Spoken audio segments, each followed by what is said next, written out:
I praise God that Weight Watchers doesn't have a limit on how many times you can join. Because I've done Weight Watchers 9 times. And I've lost 7 pounds in all.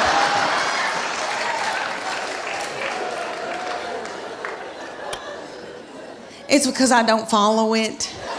And I know it works. I really do. I know it works, but I go more for the comedy at the meetings. I don't know if y'all have ever been to a Weight Watchers meeting, but it is so funny. Okay, but like everybody comes up with recipes. Like the other day, we were there, and a woman goes, okay, if you put a teaspoon of cocoa and an egg white and put a dollop of water in it and pray over it and put it in the microwave, you got chocolate cake.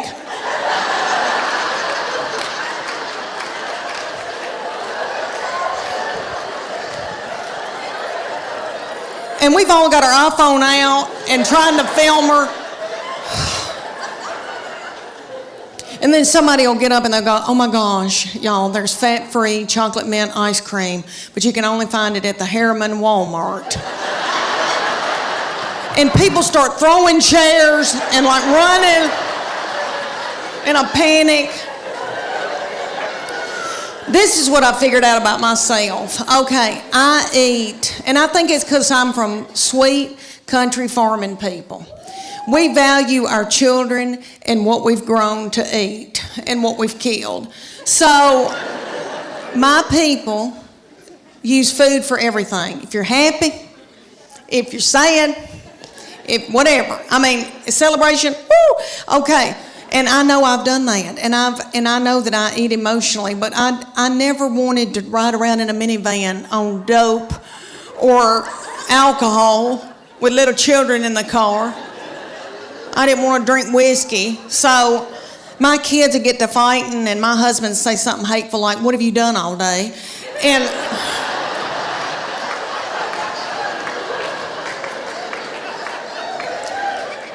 And that would make me so mad, and I'd eat a hot dog, and I didn't even know what happened.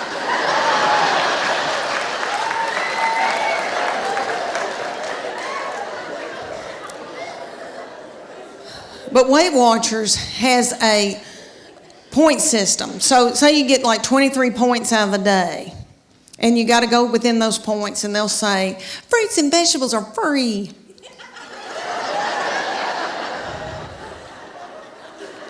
You don't want fruits and vegetables. When you first start, you're so hungry that you could eat the wallpaper off the wall.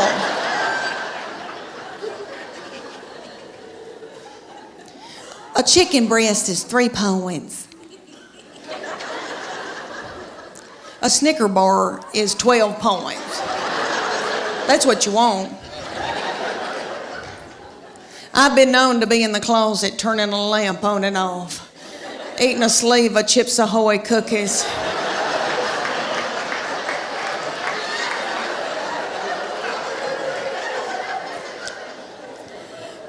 So I try to stay within my points. All right, my sister will go on it every time I will, and she lives in Clarksville, Tennessee, and she'll call me and she'll say, it's noon, and I've eaten all my points. My baby child is 20 and lives in Knoxville. Okay, years ago, we wanted all these children to play sports, to keep them off of dope. And so they played all this stuff, all of them did, and my husband's 6'4", I'm 5'8". We breed big kids. So she, in elementary school, was like 5'5", 5'6". She was taller than all the little children and the principal and the teachers, and she hated it. But the good news is she's very athletic, very strong. So all over East Tennessee, people would call me and say, can she be the goalkeeper for our soccer team? I'll get her an iPhone. Yeah. Can she play basketball for us? She never played basketball. And y'all, I lived through her. And I made her do it. And I felt like LeBron James's mama. And so She came to me and she goes, I'm sick of this. I'm not going to do it anymore. I'm not going to play all this mess. She goes, I've decided that I want to cheer. And I said, well, baby, we're big people. And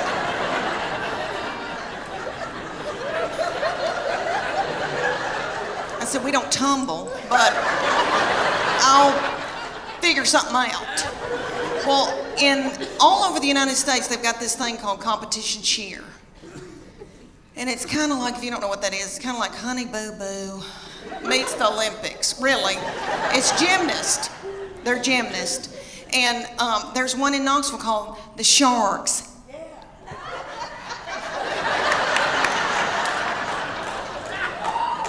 And they said, drop your baby off and she can try out to audition, whatever you want to call it. So I dropped her off and they ended up putting her on a bad mamma jamma team because all the little children her age came up to hear on her.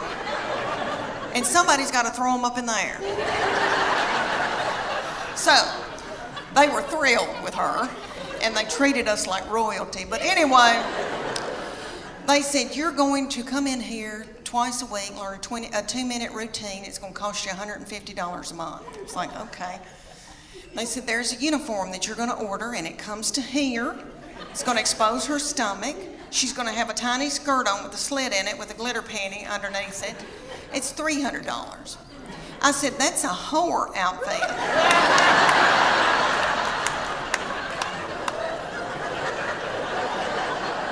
And it came with its own bag of whore makeup. So that all the little children could look alike.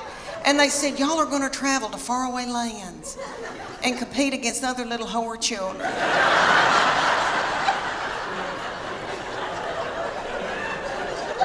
So we went to like Cincinnati or Atlanta.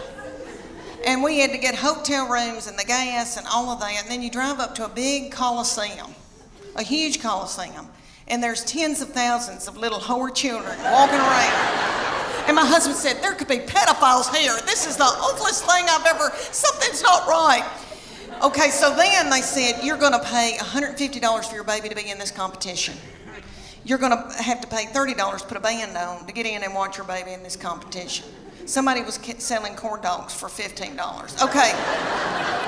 They start out with the babies, so it goes from 5 to 18 ages. So the babies come out in a tiny little skirt about the size of a napkin. And they come out to Beyonce's All the Single Ladies. And their little mamas are in their 20s. And they're not bitter yet. And they're in the front doing every move to keep their baby on track because they're babies and they need to be at home breastfeeding. So they move up throughout the day into my baby's age, and they're the reef sharks. They call out that name, honey, for 2.5 minutes. My baby throws little children up in the air, flinging little children, broken out in a sweat, working like a Trojan. Did you see my Spanx? Okay. All right, let me tell you that my boy, all my children are yummy, and I'm in love with them, and I love my girls, and I know that when I'm in the nursing home, they'll be the ones to come and pluck my chin hairs. Because he is now since married and gone off with his wife and her people. And that's what boys do. They cling to their wife. That's biblical. He said to me, Mom, she is now my immediate family. You are my extended. That's what he said to me right before they got married. And he said, Mom, that's biblical. I'm supposed to cling to my wife. And I thought, why did I show him the Bible? Well, he has always been spiritually mature. We call him our little Billy Graham. My husband and I, we didn't do it. God did it. I'm full of sin. Okay. I've been washed in the blood, but I've been a horrible, horrible person. Not too bad, but okay. So this baby has been just like an old man all of his life. Let me give you an example. He had a little girlfriend in high school, and he would go over to her house and they'd watch movies. And he came home one night and he used to tell me everything. And I said, what y'all been doing? He said, well, we've been watching television and kissing on the couch. And I said, okay, baby, okay. That's all right, that's normal. But I said, before you know it, you've got your hand on somebody's leg, your arm around, and things can get out of control. And I just say, slow it down. He looked at me like I was crazy. And he said, Mom, I've prayed about this. Nothing like that's going to happen. And I know he meant that. And all I could think of to myself was some of the nastiest things I ever did.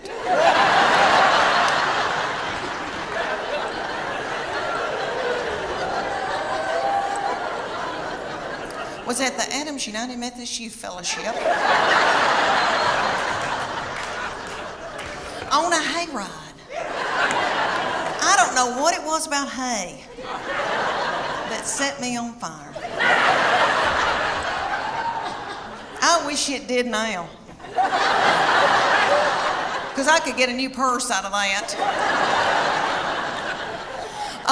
Okay, y'all, have you ever heard of lock-in? I know everybody in here that has been from Chattanooga has probably been raised in church. Okay, I don't know who that little darling, sweet fool was that came up with the lock-in. Some probably little woman in a committee meeting. And she probably said, oh gosh, y'all, let's come up with something for all the hormonal teenagers. Let's gather them up and put them in the church building and lock the door and turn the lights out and leave them there all night. Maybe somebody will end up pregnant.